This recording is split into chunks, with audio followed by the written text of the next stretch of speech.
Welcome to Aspire to Retire. The show that helps you plan smarter, retire with confidence, and enjoy that future you worked so hard for. We're diving into the strategies and insights you need to build a secure and fulfilling retirement. No jargon, no confusion, just clear, expert advice to help you take control of your retirement. Because when it comes to your financial future, every decision matters. This is Aspire to Retire. Hello and welcome to Aspire to Retire, the show that helps you navigate life through retirement. I'm your host, Cheryl Nelson, and today we're talking about living well on a retirement budget. Now, just because you're on a fixed income does not mean that you have to sacrifice your quality of life. We will share expert strategies to help you stretch that retirement dollar while enjoying your golden years. Let's introduce our guests. We have Ralph and Tim Short, part of the team at Welcome Home Financial Partners, a local fiduciary firm that prepares people for a successful retirement. Welcome to the show, gentlemen. Thanks for having us. Always love having you here. So let's dive right into this. What is the first step in creating a solid retirement budget? I would say to most people, it's just like when we start our roadmap. It takes a little bit of work on your part because guess what? You're going to have to start doing some things that you probably didn't do before. You're going to have to start saying, hey, what did I spend this week for groceries? What did I spend on insurance costs? What did I do this? How are you spending your money? That's what it's all about. Oh, no. Until you understand what you're spending money on, you can't make adjustments to if you have enough money coming in or not. So that's the number one thing that you do is like we do a roadmap. And that's the thing that you need to understand. That's super scary because I'm a bad grocery shopper. I'm an impulse buyer. I have my cart and I'm just like, one of those. I don't even look at the prices, which is really bad. But if you're saying in retirement, I've got to change that strategy, huh? Well, I think it's really important to track your current costs, right? Yeah. And you got to be realistic with it. But there's so many tools out there to use now, you know, whether you're old school and still have the checkbook or you're just using your bank or credit card, there's apps for that. So there's other platforms that you could take a look at that really dive into, hey, I've spent X amount on food, X amount on entertainment.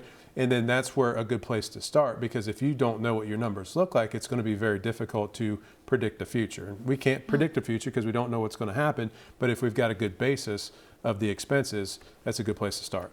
That's a great idea, having an app to track, because I have no clue how much I spend on groceries. And most of the time, my husband doesn't let me go shopping. He goes to the grocery store. Well, what about your Starbucks bill when you go there? I mean, actually, I'm really good about Starbucks. Okay. Yeah, I use the Keurig at home, and I make my own. Oh, okay. Well, that's good. That's good, right? Yeah, that's right. You're proud of me. He's proud of me. He's like a proud papa. All right, let's go on to the next question. How do retirees figure out how much money they will need each month? I know we're talking about this a little bit, so I'm not doing the Starbucks, so that's good. But what else do you have to do to figure it out? Well, I think you kind of have to break down, you know, what your essential costs are, right? There are going to be things that you can't wiggle. There's no wiggle room for, right? Your utilities, car payment, all these things. Those are the essential things, right?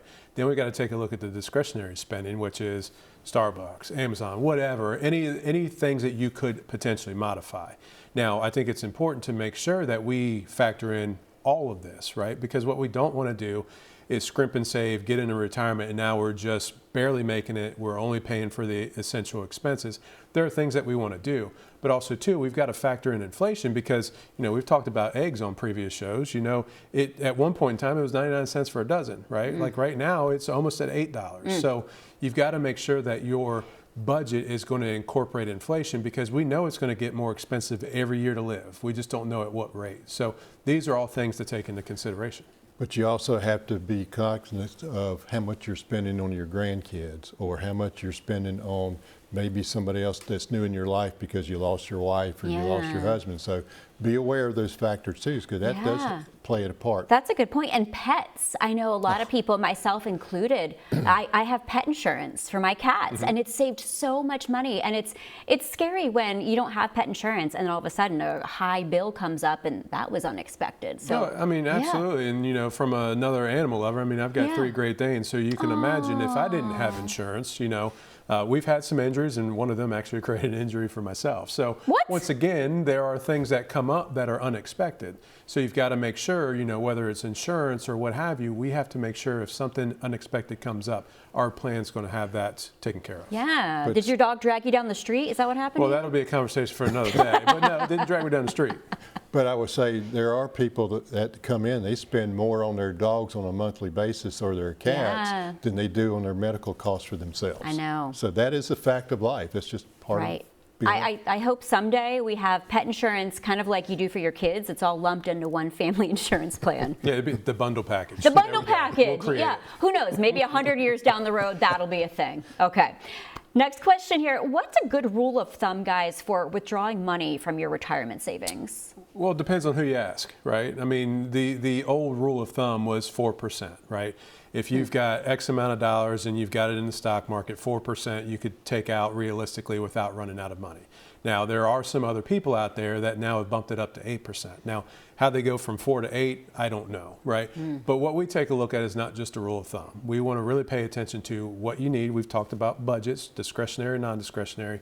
What are you going to need? How do we get you there? Because what we've said this before is what has gotten you to retirement isn't going to get you through retirement. So you've got to make sure that you're switching your gears to know, hey, I'm responsible now. I have to be self-reliant. I have to make sure I've got money coming into me so I can do what I want to do when I retire. And I think that's where a lot of people get it wrong is, you know, they look at, hey, I've got this TSP or this 401k. Look how much money I've got. I'm going to be okay. Well, who knows what's going to happen? We've seen so many changes this year alone. We have no idea what the future is going to hold. So we've got to make sure that we're going to have that guaranteed income coming in. But one thing I would say to most people, if you go with one of those general rules of thumb and you're taking out 4% and you may be making only 3%, what's going to happen to your account? It's probably going to go down.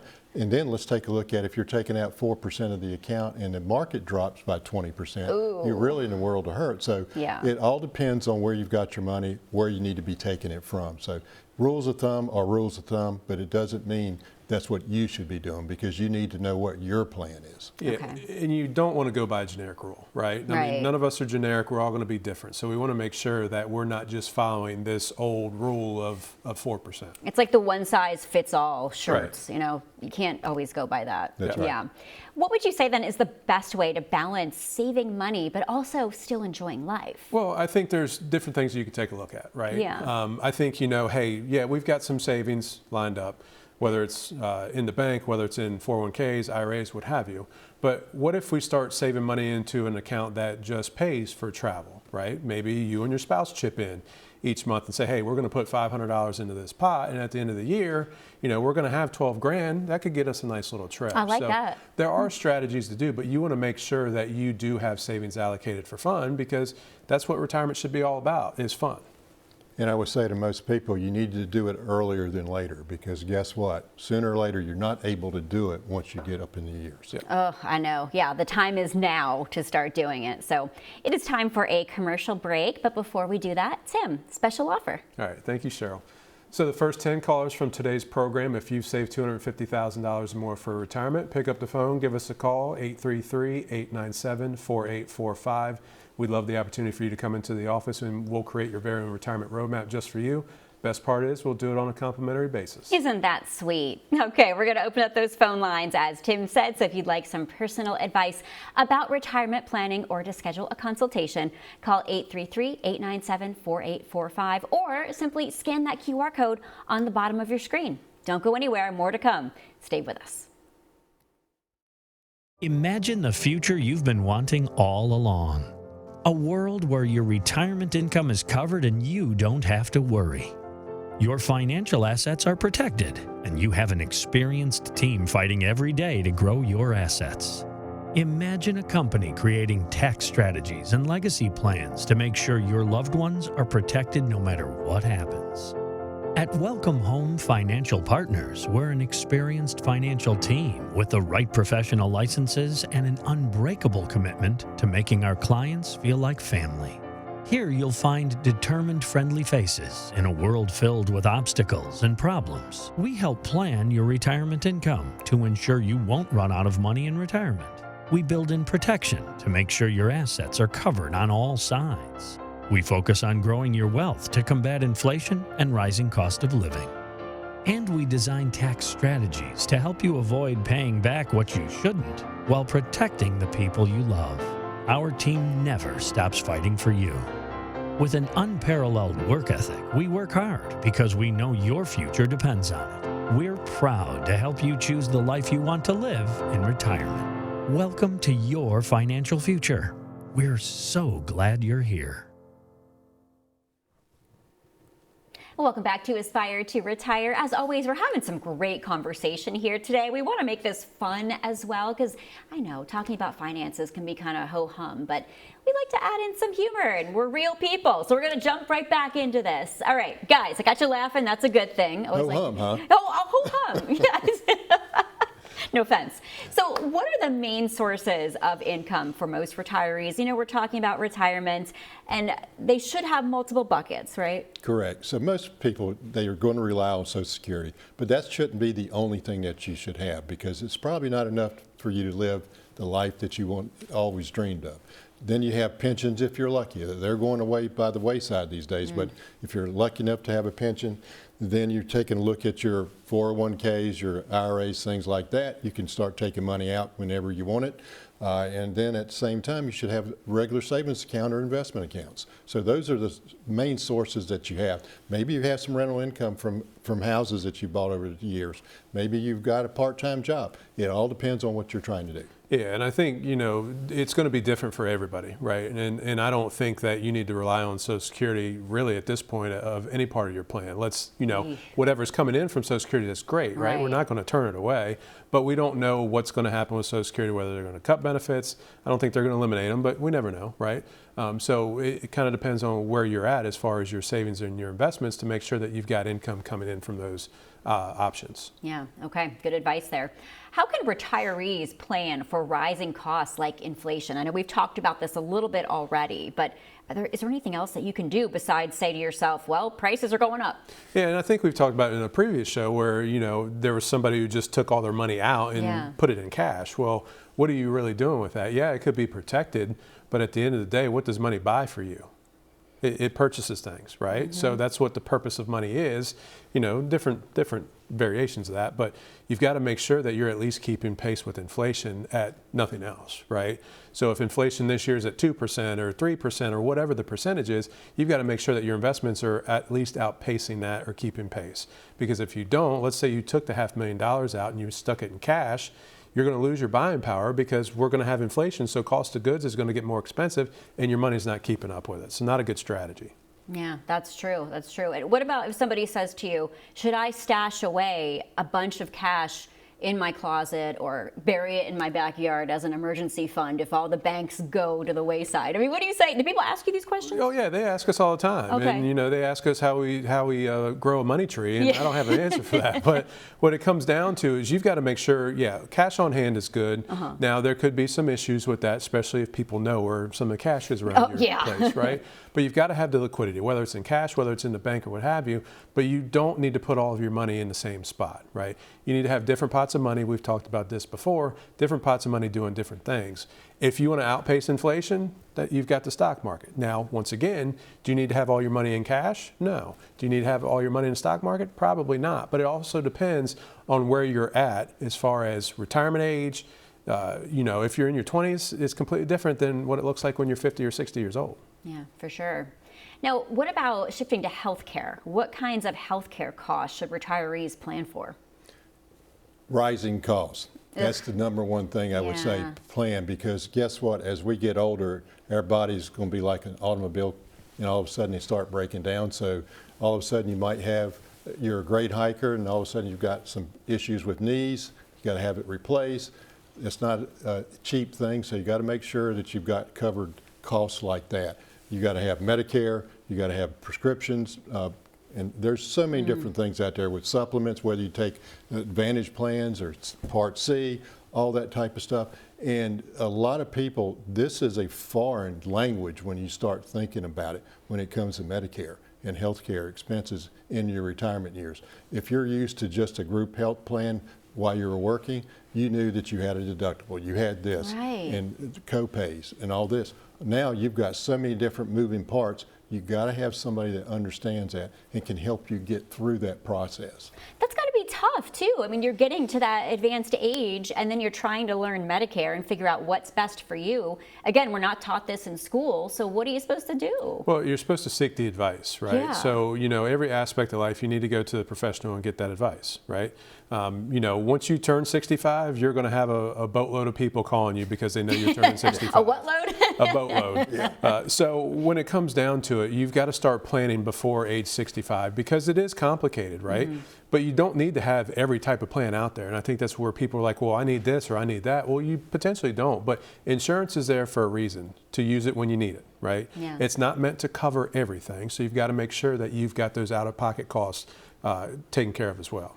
That brings me to long-term care insurance because personally, I think it can be very important, save a lot of money. I've had relatives use it and need it. But what are your thoughts on long-term care? Is that a great investment? Are there better options? And do people go bankrupt if they don't have it and end up in a nursing facility? I would say to you, I would not classify it as an investment. It is it is insurance. Okay. And that means in case something happens, you've got something that's going to pay for that medical cost Right. or long-term care cost. But you're right. If you don't want to have Medicaid, okay, you're going to have to spend down everything that you've got in order to qualify for Medicaid. Not Medicare, Right. but Medicaid. So that means if you don't have long-term care insurance to pay for nursing home or home health care, it's going to come out of your pocket. And that $1 million that you had in your retirement account may not last as long as you thought because it's costing you $10,000 or $12,000 a month. That's so much money. Yeah, and there's so many different plans out there, right? Standalone long-term care, at one point in time was pretty good. Problem with that is you're never guaranteed to use it, right? I mean, we're all guaranteed to what? We're all guaranteed to die, right? It's nothing we really want to talk about, but it's a fact of life, right? So if you could use a hybrid policy that could either pay out for death or long-term care needs, that could be a good strategy to use. So it's not just a standalone policy because standalone long-term care is like your car insurance, right? You never want to claim on your car insurance because you're either in an accident or some kind of variation.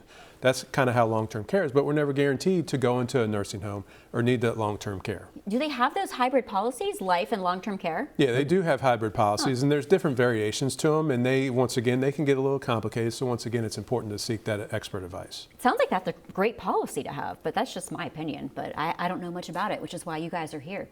Now, what kinds of investments would you say provide stable income in retirement?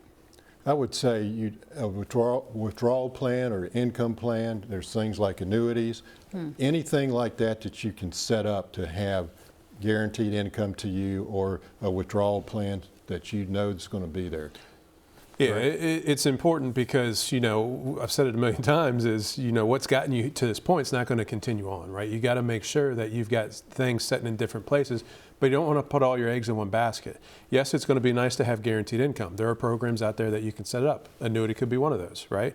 But then also we need to make sure that we've got money in other places that, when the market's doing really well, we're doing really well, right? Yeah. When the market's not doing well, maybe not quite so much, but we still have the guaranteed income coming in to fund our lifestyle. Right. So there's different ways of doing it, and that's where the withdrawal strategies come in as well. Okay, now if you're a retiree, should you keep money in the stock market or is that too risky? It all depends on what you're trying to accomplish. I would say for most people, they should have some of that money in the stock market to make sure you outpace inflation down the road, but you don't want to have all your money there because in case the market goes down and you're relying on that to pay your mortgage, it may not be there. It's kind of like going to a casino and take your mortgage payment because you know you're going to double your money overnight. It doesn't happen usually, so be aware of that. Oh gosh, don't get me started on casino. Slot machine, you get up, you get excited, and I'm going to keep playing, and then just goes down to zero. Yep, exactly. Yeah. Exactly. All right, guys, it's time for a brief commercial break, but Tim, once again, that's special offer. All right, thank you.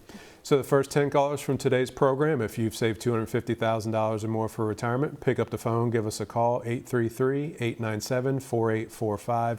We'd love the opportunity to bring you into the office and we'll create your very own retirement roadmap just for you. Best part is we'll do it on a complimentary basis. That roadmap is super useful, guys. So make sure you take advantage of that. Keep the questions coming. Call for advice right now or schedule that consultation. 833-897-4845. Coming up next, we'll feature some of your burning questions. Don't go anywhere. It was the longest running bull market in history. Everything was looking up. While inverted yield curves pointed to a recession, the The market kept going. And then,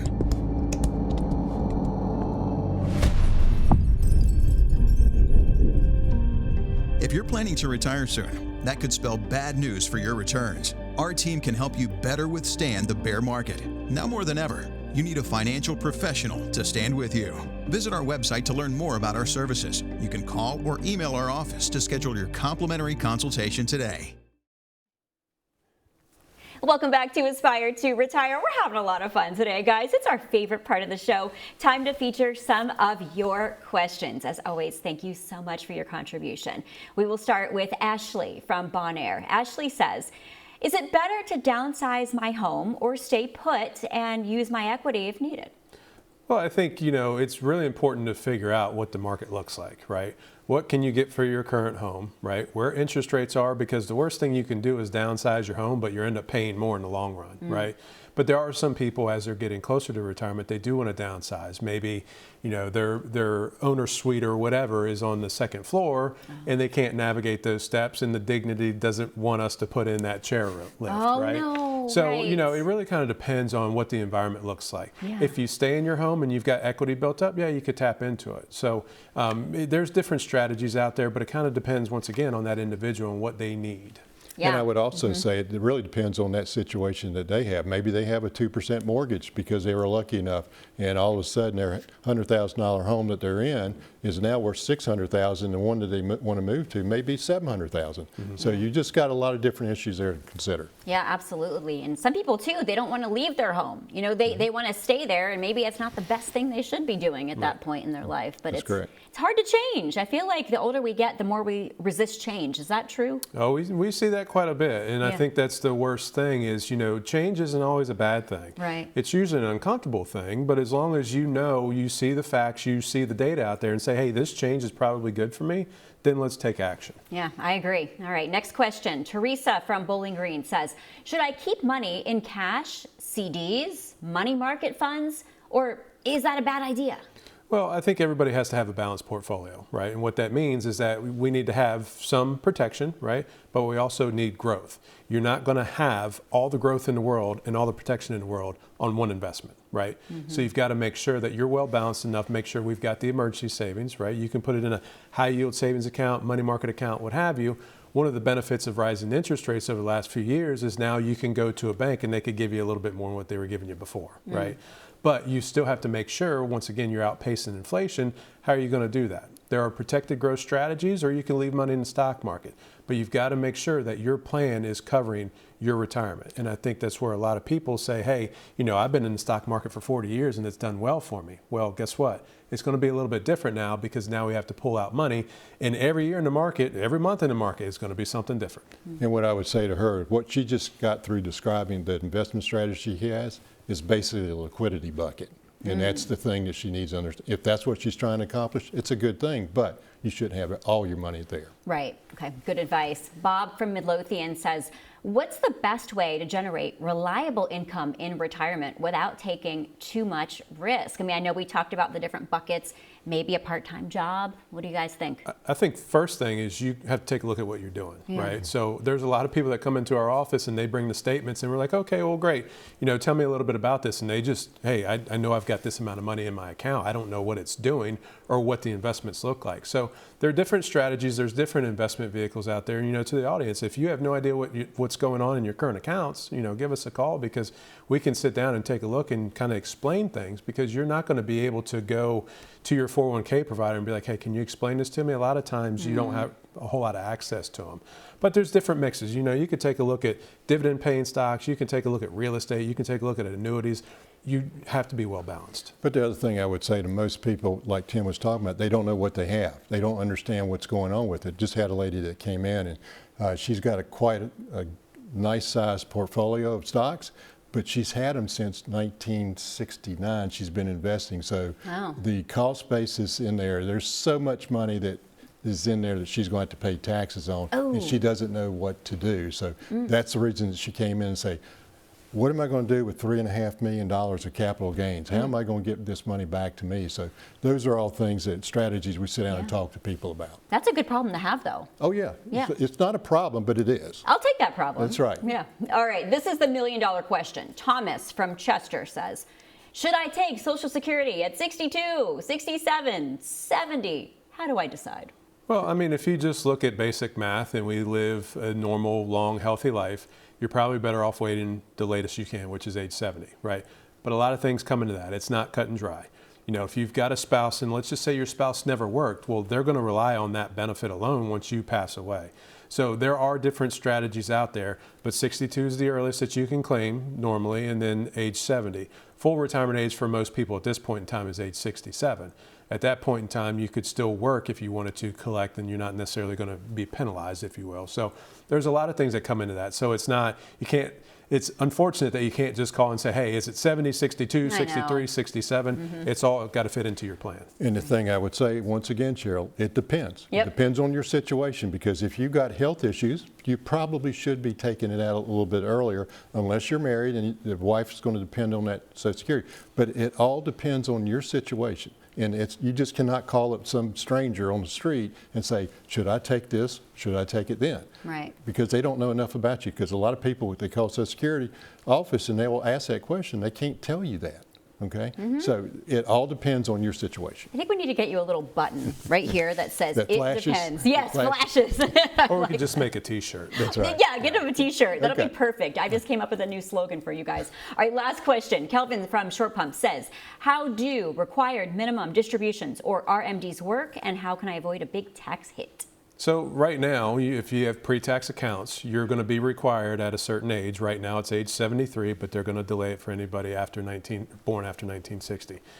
If you've got $1 million in your retirement account, it's all pre-tax, they're going to require you to pull out. It's around 4%. It's not an actual percentage, right? They've got their own equation factor in there.